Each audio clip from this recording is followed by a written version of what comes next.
Awalnya saya analis. Jujur saya awalnya itu masuk di dunia pekerjaan itu awalnya sebagai analis 1 tahun, kemudian dipercaya menjadi koordinator di lab, kemudian dengan pembelajaran dan ilmu yang sudah saya serap selama menjadi analis dan koordinator, kemudian saya bisa jadi supervisor. Hai, selamat datang di Labmania Talk. Halo sahabat Labmania, kembali lagi bersama saya Nurianti Fitri di Labmania Talk. Pada episode kali ini, saya sedang bersama dengan seorang supervisor laboratorium di Parmametric Labs. Di sini, saya bersama dengan Ibu Atalia. Mungkin boleh menyapa dulu untuk sahabat Labmania. Oh ya, halo sahabat Labmania. Oke, baik, terima kasih. Bu, di sini tuh kita sudah punya banyak pertanyaan yang ingin kita tanyakan kepada Ibu ya. Sebelumnya Bu, kalau menurut Ibu sendiri ya, peran penting seorang supervisor di laboratorium itu seperti apa Bu ya? Iya, baik, jadi di bagian laboratorium menurut saya supervisor ini perannya cukup penting karena ada di antara analis dan manajer. Jadi supervisor ini berfungsinya di laboratorium untuk memonitoring bahwa jalannya pengujian ini semua sesuai dengan SOP, dari sampel datang, pengujian sampai nanti mengeluarkan hasil dari analis, kemudian nanti diberikan ke supervisor untuk dilakukan pembuatan laporan. Dan sehari-hari memang supervisor kan memonitoring pekerjaannya analis, dan itu juga harus dipertanggungjawabkan untuk ke bagian manajer atau head of department, supaya kalau misalnya nanti ada kendala atau mungkin harus ada pengembangan atau improvement, itu juga bisa didiskusikan dengan manajer atau head of department supaya pengujian tetap berjalan dengan baik dan menjaga akreditasi lab dan juga untuk menjaga kepercayaan dari customer lab kami. Jadi peran dari supervisor ini sangat penting banget Bu ya di laboratorium, karena dia juga sebagai jembatan antara manajer dan juga analis Bu ya.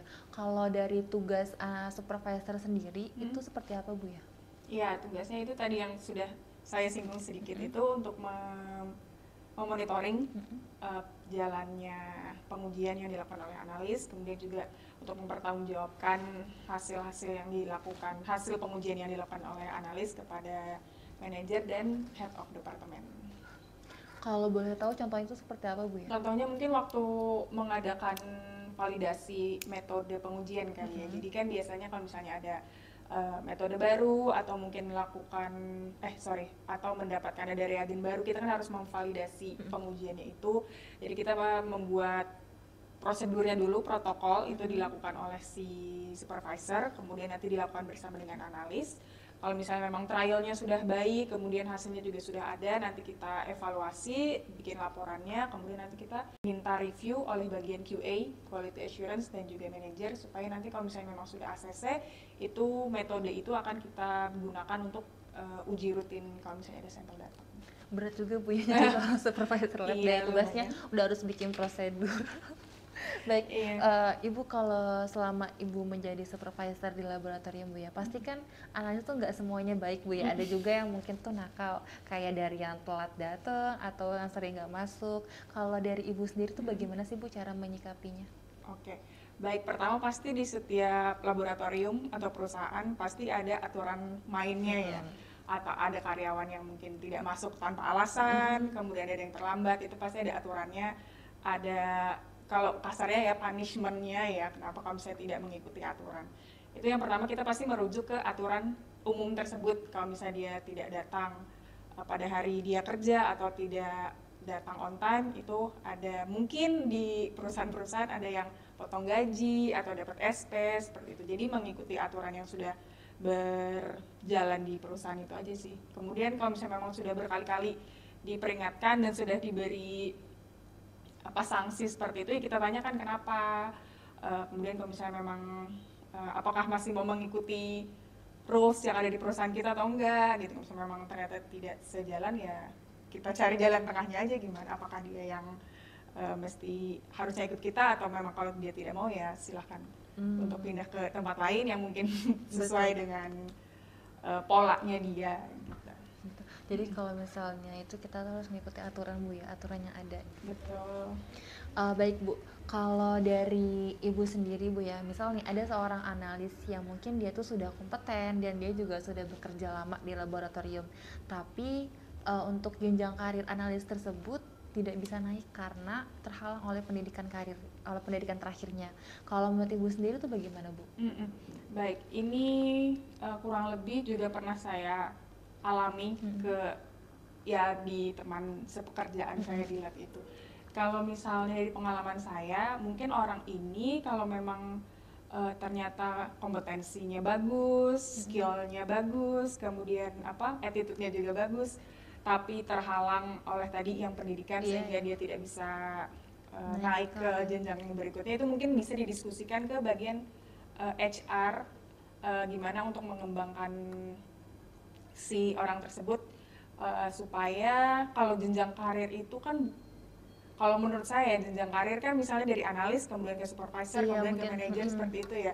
Ya mungkin kalau misalnya memang di divisi itu dia tidak bisa berkembang, bisa jadi kalau ada ekspansi dari perusahaan tersebut dia bisa pindah ke divisi lain yang mungkin di bagian laboratorium dan bisa naik ke jenjang yang lebih tinggi. Jadi kan di laboratorium mungkin ada yang jadi ada yang analytical sama mungkin ada yang R&D. Nah mungkin dia bisa pindah ke R&D supaya nanti ada jenjang karirnya lebih tinggi lagi.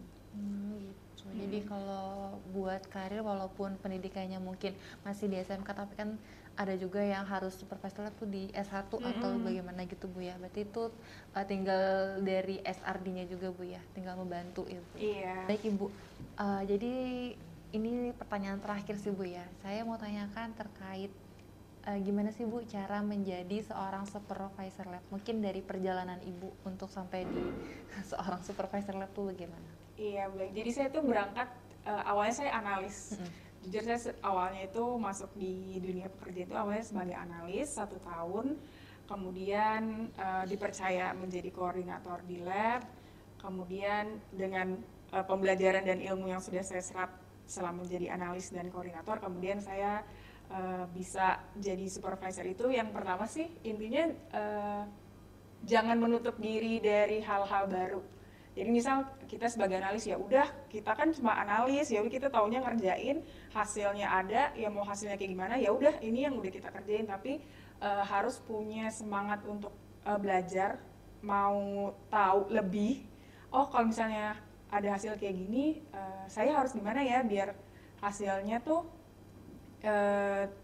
misal kita udah ada rules acceptance kriterianya, tapi kita tidak hasil yang kita punya tuh di luar dari acceptance kriteria misalnya, terus kita harusnya analisis dong kenapa nih kayak gini, apakah saya pengerjaannya kurang baik atau samplingnya kurang baik atau mungkin waktu inkubasinya saya kelamaan atau terlalu sebentar gitu. Itu harusnya si orang ini punya semangat itu untuk tahu lebih detail dari setiap pengerjaannya dia, bukan hanya mengikuti secara teori tapi tahu di balik itu oh fungsi dari reagen ini tuh sebenarnya ini, penyimpanannya tuh begini. Jadi bukan kalau tadi ikut training di Lab Mania bersama Pak Ivan bukan seperti robot, tapi tahu harus memahami, bukan menghafal tapi harus memahami apa yang dikerjakan dan apa yang sedang dilakukan gitu.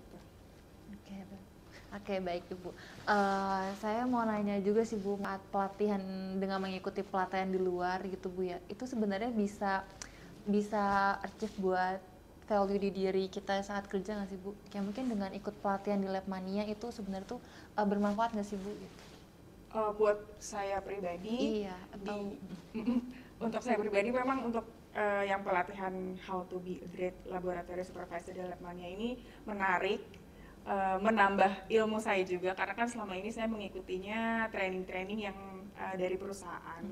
Kemudian ini mengikuti training yang dari luar perusahaan, yaitu yang diselenggarakan oleh Lab Mania. Jadi ilmunya itu dan ketemu sama orang-orang lain itu yang di luar perusahaan saya. Jadi mungkin yang selama ini perusahaan saya belum jalani, ternyata tuh di luar itu sebenarnya udah dijalani dan sebenarnya bisa diimplementasikan di tempat saya dan semoga sih bisa improve juga di perusahaan saya gitu. Jadi bisa kalau dari luar mengikuti training dari luar tuh manfaatnya itu sih bisa ketemu sama orang di luar perusahaan dan bisa saling sharing untuk apa sih yang udah dilakukan di perusahaanmu, apakah mungkin bisa juga dilakukan di perusahaan saya dan begitu pun sebaliknya.